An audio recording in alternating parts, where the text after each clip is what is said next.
차기 대선 출사표를 던진 70년대생 대표 정치인. 사립유치원 비리 폭로, 유치원 3법 제정으로 국감 스타가 된 박용진 더불어민주당 의원.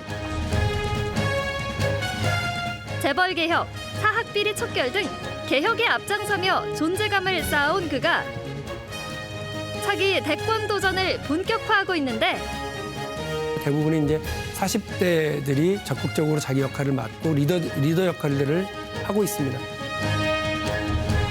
세대 교체를 넘어 시대 교체를 선언한 박용진 의원의 도전. 집중 분석합니다.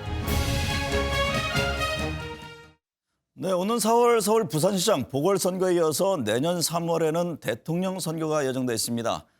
대선을 앞두고 세대 교체를 넘어서 시대 교체를 외치는 70년대생 정치인 박용진 민주당 의원과 얘기를 나눠보겠습니다. 박 의원님 안녕하십니까? 네, 안녕하십니까? 네, 대선 출마 의사를 밝혔습니다.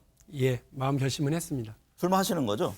예, 대한민국은 늘 때때마다 그 변화와 도전 선택을 해왔거든요. 네. 그래서 제가 지금까지 국회의원 기간은 5년, 짧은데요. 선거에 출마를 하고 정치를 본격적으로 시작한 건 20년이 좀 넘었습니다. 그랬죠. 예, 그런 과정에서 제가 얻었던 거. 네. 박용진의 이념과 사상이 뭐냐? 먹고 사니즘이다. 네. 먹고 사는 민생 문제 잘 해결해야죠. 네. 그리고 박용진의 이 시대 가치는 뭐냐? 불공정, 필망국. 네. 공정하지 못한 나라는 망할 수밖에 없으니까요. 네. 저희 젊은 세대들이 충분히 공감하고 또 함께할 수 있는 그런 공정한 나라를 세우는데 적극적으로 앞장설 각오가 서 있습니다. 정책 방향 같은 걸 슬슬 얘기하는 거 보니까 준비를 오래 한 것 같습니다. 솔직히 말씀드리면 한 1년 정도 고민했고요. 아, 그렇습니까? 예, 네. 재선 끝나고 나서 바로 주변 분들한테 이실직고하고 의견들 모으고 그래서 준비를 했고요. 그래서 지금 정책연구소인데요. 온 국민 행복 정치연구소를 이제 준비를 끝냈고요. 네. 공식적인 발족은 아무래도 우리 4월 선거 마치고 나서 그 선을 보여드리려고 준비하고 있습니다. 그럼 출마 선언 시점도 그때인가요? 예, 저는 뭐 서울시장 선거, 부산시장 선거를 무조건 이겨야 되기 때문에 네. 거기에 일단 모든 우리 당의 역량을 집중하는 게 맞다고 보고요. 그럼 출마를 공식화하는 건 5월쯤. 예, 5월 정도로 생각하시면 될 것 같습니다. 근데 현재 대선 후보 지지율을 보면요. 어쨌든 뭐 최근에 또 이재명 지사가 앞서고 또 네, 이낙연 대표, 양강 부도 이런 얘기를 오랫동안 하지 않습니까? 네. 과연 이 두 사람의 벽을 뚫을 수 있는지 이게 첫 번째 궁금하고 이재명 지사와 이낙연 대표에 대한 평가 또 박용진 의원이 어떤 점에서 비교 우위에 있다고 보시는지요? 지금 박용진 하면 지지율이나 이런 데 아주 미미하죠. 네. 그러나 제가 꼭 드리는 말씀이 있습니다. 모든 챔피언은 모두 다 도전자의 위치에 있었습니다. 네. 저도 지금 도전자의 위치에 있고요. 네. 여론조사 기관에서 언급하는 다른 정치인분들 보시면 이미 지난 대통령 선거의 후보자였거나 네. 지난 20년 동안 대한민국 정치의 주류 위치에 서 계셨던 분이고요. 네. 새로운 정치 도전자는 박용진 하나입니다. 네. 그래서 오히려 더 주목받을 수 있다고 생각을 하고요. 또 장점을 얘기하라고 하시니까 박용진이 지난 5년 동안 의정활동을 하면서 재벌개혁, 대한민국에서 가장 힘센 재벌 총수들의 불법, 그리고 비리, 반칙, 특권 이런 것들에 물러섬 없이 문제제기를 해왔고요. 또 한유총이라고 하는 우리 사회의 간단치 않은 기득권 집단, 이익 집단의 저항에 맞서서 우리 아이들의 좀 건강 문제, 네. 또 아이들에게 제대로 된 교육을 만들어내기 위한 유치원 3법을 통과시키는데 1년 4개월 동안 정말 힘들지만 끝까지 해왔고요. 그때 참 반향이 컸죠. 반향도 크고 저는 많이 힘들었지만 네. 국민들의 응원 덕분에 견뎌서 성과를 낼 수 있었고요. 네. 이렇게 하나하나 성과를 내는 거. 그리고 지금은 공매도라고 네. 하는 주식시장에서의 불공정. 네. 그리고 자동차 제작 결함이라고 하는 자동차 소비자들에게 참 한심하고 답답한 이 상황을 뚫어가기 위해서 현대자동차와의 또 뭐 여러 갈등을 무릅쓰고 문제 제기를 하고 있습니다. 이렇게 네. 손에 잡히는 공정이 저는 박용진의 장점이라고 보고요. 손에 잡히는 성과, 손에 잡히는 공정. 정치인들이 보통 공정 그러면 뭐 화려한 미사여구, 철학자들, 공자 말씀 동원해가지고도 얘기하는데요. 박용진은 그냥 네. 손에 잡히는 공정이다. 그러니까 국민들이 원하는 것을 또 가려운 곳을 긁어주는 그런 정치인이다. 그런 설명으로 들리는데. 우리 시대에 필요한 일들이죠. 네. 지금 이제 3후보론 얘기가 나오잖아요. 여권 안에서는. 이제 박의원 외에 정세균 총리라든가 이광재 의원, 김병수 지사, 또 김두관 의원 등등이 거론되는데 네. 향후에 이 대선판이 요동칠 것으로 보십니까? 대한민국 정치 3개월 뒤를 모르고요. 네. 사실은 다음 주도 잘 모르는 네. 게 대한민국 정치인 거 잘 아시지 않습니까? 네. 국장님이 오래도록 우리 정치권을 뭐 취재하시고 들여다보고 사람들을 만나오셨지만 저는 대한민국 정치처럼 역동적인 데가 없다고 봅니다. 네. 다만 지금 너무 대한민국 정치가 뒤처져 가고 있습니다. 네. 조금이라도 한 발 반보 이렇게 앞서 나가면서 시대를 끌고 나가야 되는데 그렇게 하고 있지 못해서요. 네. 지금은 각자의 레이스를 각자 뛰는 기록 경기인데 조금 지나고 이제 봄이 오면 아마 뭐 격렬한 경쟁 관계가 이제 성립이 될 거고요. 네. 누가 이 시대에 반보를 앞서 나가는 진보적이고 과감한 용기를 내는 정치인이고 그런 준비를 했는지가 네. 저는 결정을 낼 거라고 봅니다. 한 인터뷰에서 보니까요. 그 세대 교체를 넘어서 시대 교체 그 언급을 했습니다. 그게 어떤 예. 의미입니까? 제가 젊으니까 네. 많은 분들이 박용진 세대 교체하고 나오나 그렇게만 생각하고 그런 시대 얘기를 교체, 하죠. 70년대생 근데 저는 시대 관련돼서. 교체를 네. 주로 얘기를 하는 이유가 이런 겁니다. 박정희 대통령이요. 68년도에 경부고속도로를 깝니다. 근데 그 해 정부 예산이 4,300억 정도밖에 안 돼요. 그런데 250억을 거기다 들여서 경부고속도로를 깝니다. 대한민국에 바퀴 달린 자동차가 3,000대인가 4,000대인가 그랬다고 했던 시점이에요. 네. 다들 반대했지만 그걸 깔았기 때문에 산업화의 길 저는 열릴 수 있었다고 봅니다. 네. 김대중 대통령은 98년도에 IMF로 거의 나라가 망한다는 얘기가 있었던 시점에 국가 예산 70조 2천억 원밖에 되지 않는 시점이었어요. 그런데 무려 80조라고 하는 돈을 그 10년 동안 투자해서 초고속 인터넷 고속도로를 깔겠다.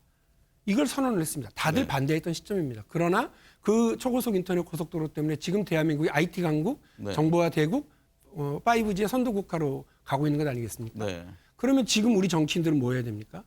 혁신의 고속도로를 깔아야죠. 네. 이전과는 다른 시대 교체가 되었다라고 하는 걸 보여줘야죠. 근데 이미 다행히도 대한민국은 이 변화가 시작이 됐습니다. 네. 10년 전 30위에 그 시가총액 30위 기업들 보시면 전부 다 그 재벌 총수 세습 받은 사람들이 다 차지하고 있거나 네. 금융권이거나 이랬습니다. 근데 지금 이 30위권 안에 물론 여전히 세습 재벌들 일가의 기업들도 있습니다만 5개 네이버, 카카오, 셀트리온, 넷마블, NC소프트라고 하는 5개 기업이 있습니다. 네. 여기는 창업주의 혁신 창업주의 기업들입니다. 네. 이미 경제 분야에서 이렇게 시작된 혁신의 고속도로 그리고 골드러시, 혁신의 골드러시를 대한민국 정치가 보다 젊은 사람이 이 길을 열고 함께 대한민국의 새로운 도전과 변화를 만들어낼 수 있느냐 이게 저는 되게 중요한 시점이라고 봅니다. 박 의원 방금 이제 언급한 내용 중에 이제 박정희 전 대통령의 그 산업에 대한 공유에 대한 얘기를 했는데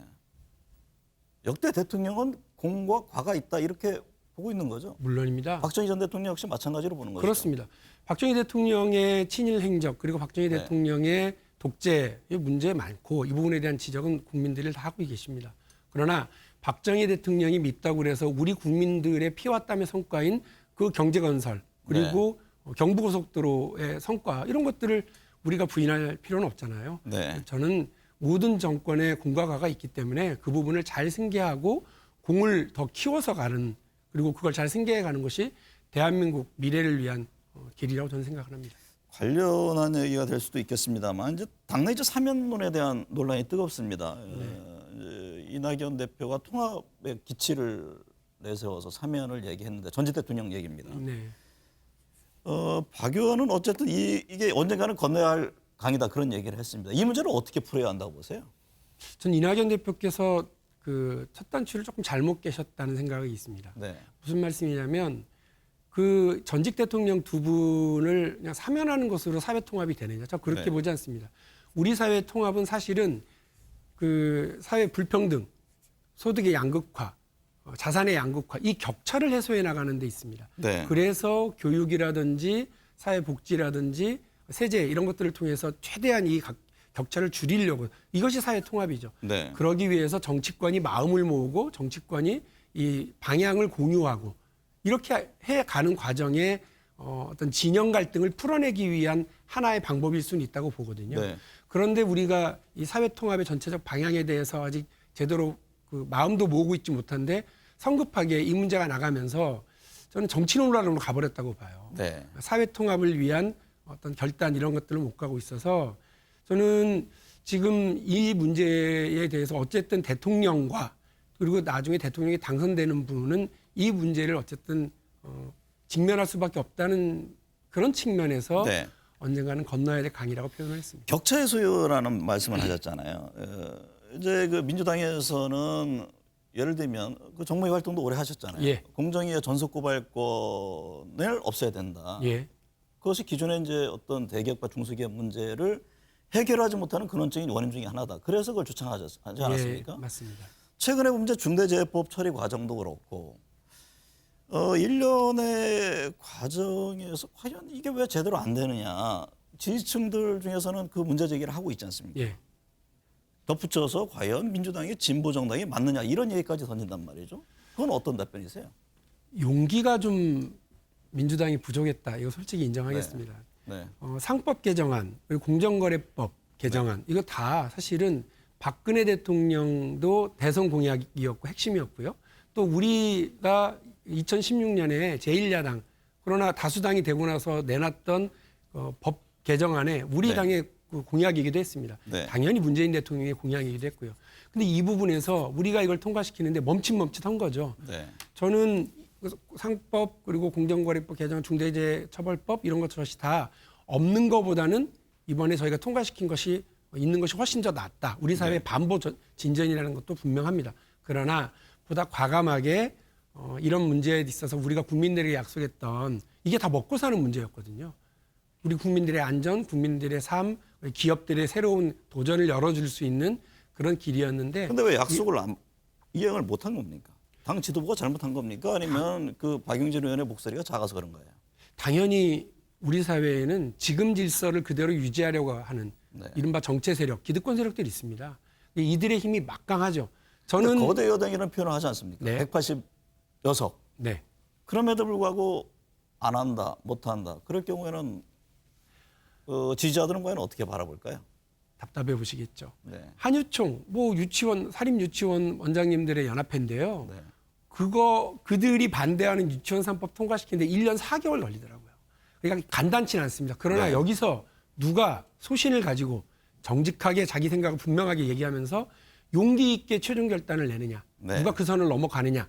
이 부분인데요. 그래서 네. 저는 소신과 정직, 용기가 차세대 정치 리더, 대통령 후보자의 가장 큰 자격 기준이라고 저는 생각을 합니다. 윤석열 총장 계속 얘기가 되고 있지 않습니까? 예. 이게 뭐 대선 후보냐 검찰총장이냐 또 한편에서는 그런 얘기까지 하는데 윤 총장의 그 움직임을 어떻게 보세요? 유명한 윤석열 총장의 말씀 중에 그런 게 있죠. 수사권을 가지고 보복하면 그게 깡패지 검사냐.